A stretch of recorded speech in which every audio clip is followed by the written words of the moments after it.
Standing in the cellar of myself with an unlit candle in my hand, in the darkness I discover a deeper self than light lets in. This night I dedicate to inner darkness, to the unknown, unspeakable seclusions of the soul.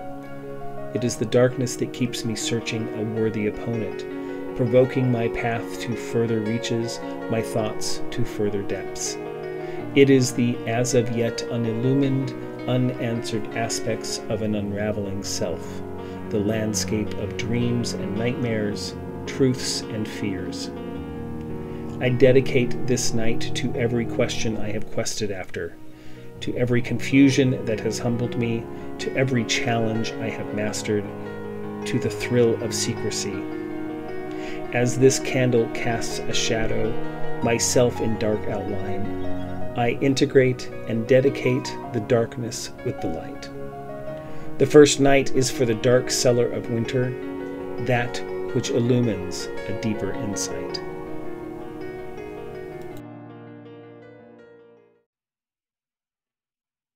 Hi there, I'm Scott, and this is GreatScott Knitting Vlognukkah 2021 Night 1.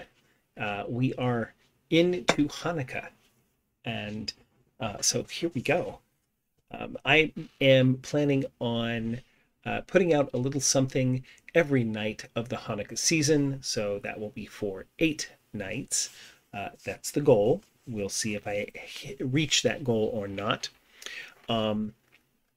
So as you have seen, I had a little meditation on Hanukkah as we lit the lights for night 1, which take us from the darkness of the season in and beginning to progress into the light, to be reminded that there is light still in the world. So yeah, that little meditation is from Chabad. It is not something I wrote. I found that online. It is a wonderful little meditation. Interesting, the idea of exploring the inner darkness, the inner unknown, to embrace that aspect of yourself in your life. So it's an interesting concept that I think is really worth considering over the next 24 hours as we go through night 1 and day 1 of Hanukkah. Hanukkah is the celebration of the rededication of the Jewish temple after the Seleucid army, the Greeks, had defiled the temple. It was when Jerusalem was recaptured by the Maccabean army, they cleansed the temple, and this celebration is the celebration to rededicate that temple to its intended use. So this is a time when we remember that, but we also rededicate ourselves to that which is important to us: our faith, our family, our work, our craft. So a time of dedication, as well as the introspection of the play of darkness and light, the known and the unknown. So yeah, so what I intend to do with Vlognukkah this year is to explore these meditations a little bit, and also show you some progress that I'm making on holiday knitting. I am deep into the holiday knitting time period. My office slash craft room slash yardateria is in disarray, as it was the staging area for gift wrapping for night 1's holiday gifts. In my family, we only give gifts on the first night of Hanukkah. The rest of the nights are dedicated to other endeavors. So yeah, there's lots of boxes and stuff that were used for the gift giving process. But back here,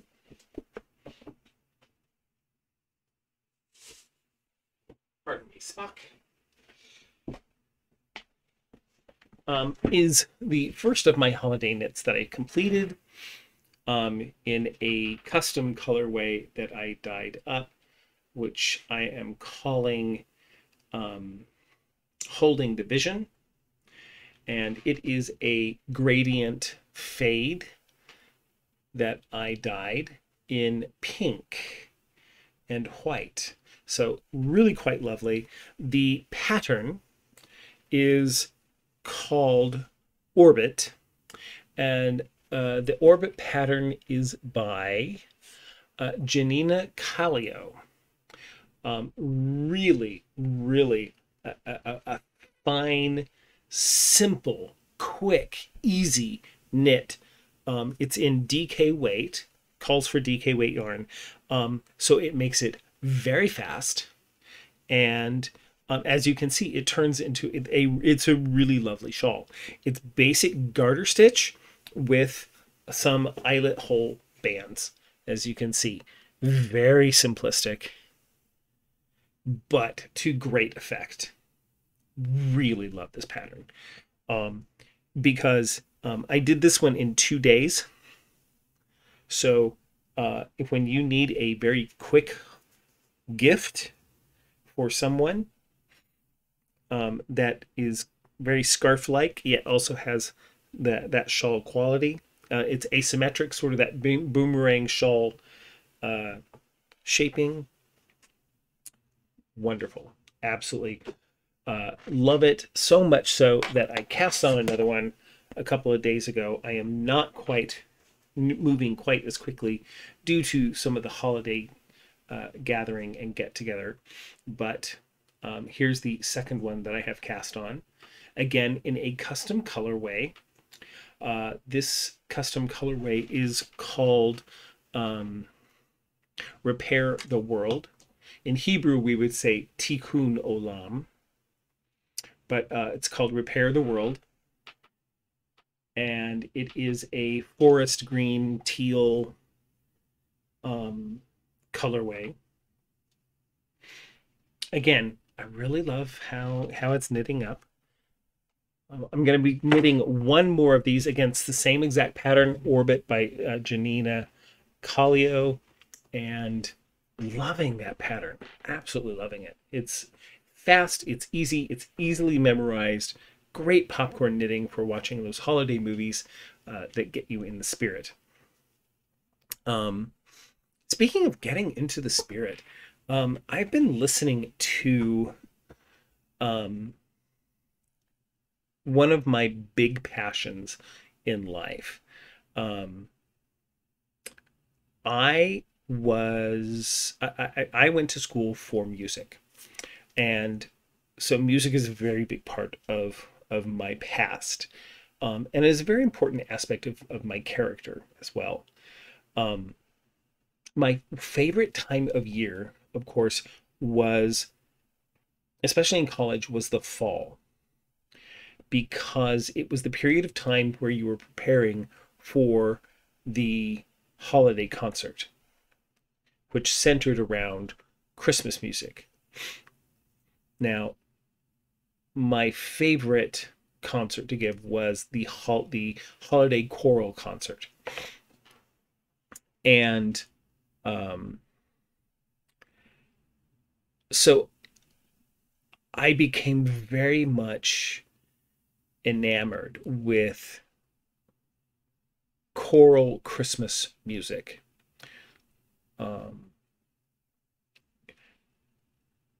Love it, absolutely love it. To me, there is probably nothing more indicative of this time of year than those sounds. So I've been listening to a lot of choral music, just to throw out an example, and I'll put a link to this, to a video of this piece, Biebl's Ave Maria. It is an amazing piece. of choral music. So definitely go check it out. I'll put that in the notes below. It's gorgeous. It's absolutely gorgeous. And to me, it is indicative of this time of year. That and another piece I really, really love is the Carol of the Bells. Again, very indicative of this time of year. And then I believe it's Palestrina's Es ist ein Ros in Blumen. Lo, how a rose is blooming. Again, I was raised in the Christian faith, and so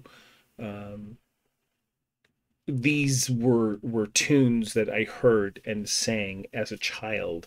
Well, maybe not so much Biebl's Ave Maria, because I was raised Protestant, not Catholic, but definitely some of these other tunes that are very, very important to this time of year. Again, I just love this type of music, and I don't know. I'm probably going on about something that you're like, yeah, whatever. What does it have to do with knitting? Probably not a whole lot, other than it's a passion. It's something I love, and I want to share those types of things with you during Vlognukkah. So why Vlognukkah? Well, everybody else is in the next few days is going to be starting their Vlogmas video casts on YouTube, and as I am not one who celebrates Christmas now, I celebrate Hanukkah, and so I will do Vlognukkah for 8 nights, and then maybe kind of pepper in the rest of December with a few extracurricular podcasts just for fun. So you may find it odd that, here's this Jewish man who is waxing eloquent about Christmas choral music, but there you have it. I love Christmas choral music.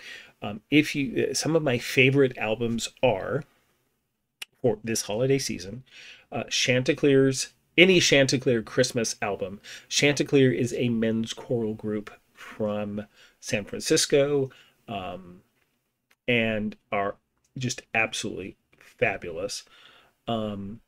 And then one of my favorite all-time Christmas, favorite all-time Christmas albums is the Julie Andrews, Andrew Previn Christmas album. I don't remember the name of it, but it's absolutely amazing.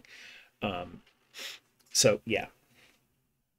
So it really, in terms of knitting, that's the only thing I've had on the needles and off the needles.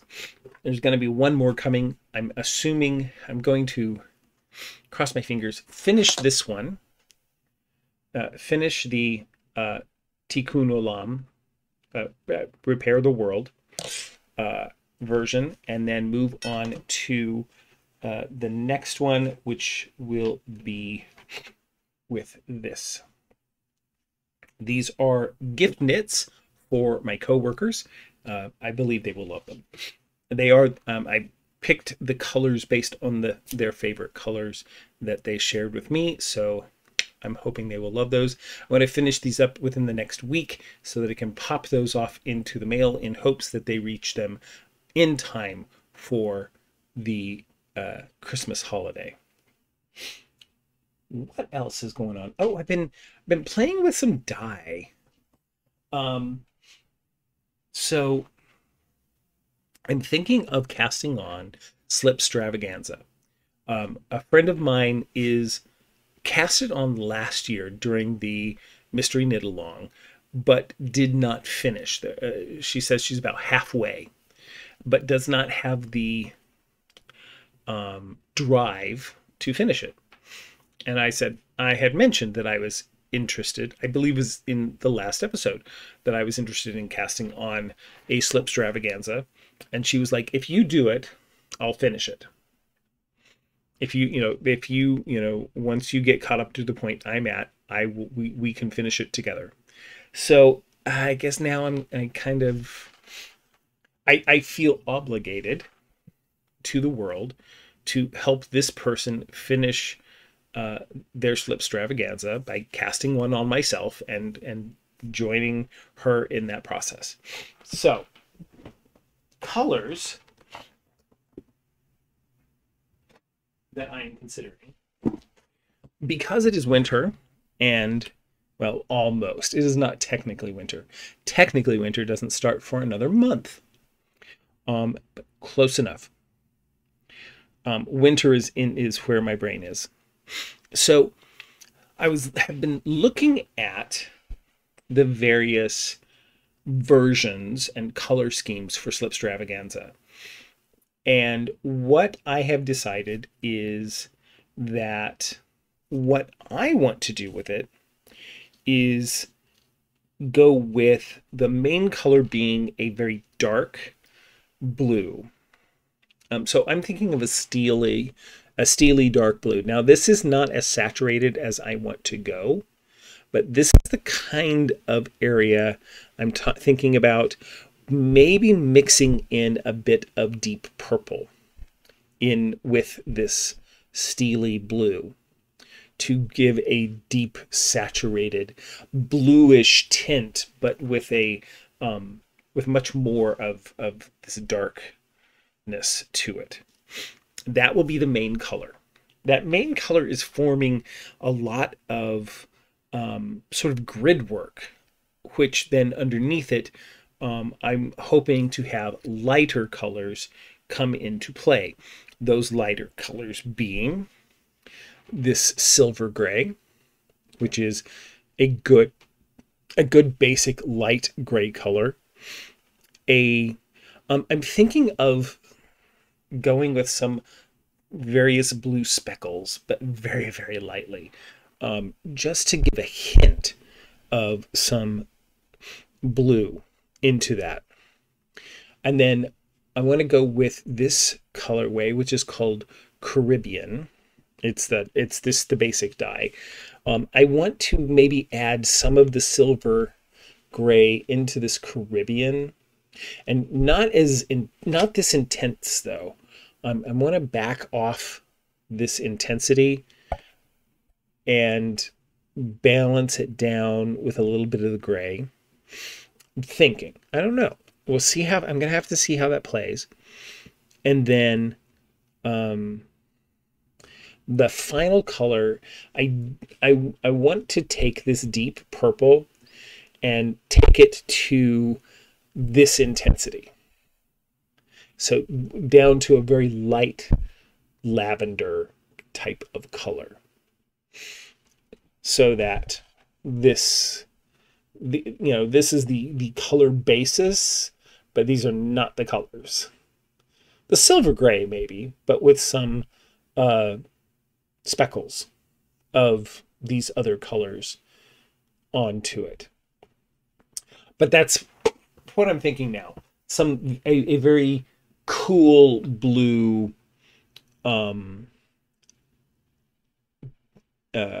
color scheme. It's sort of in the same family, but with very, very different intensities. The Caribbean is almost a turquoise blue. So I think that, but it's also very icy, very cold. It feels very cold to me.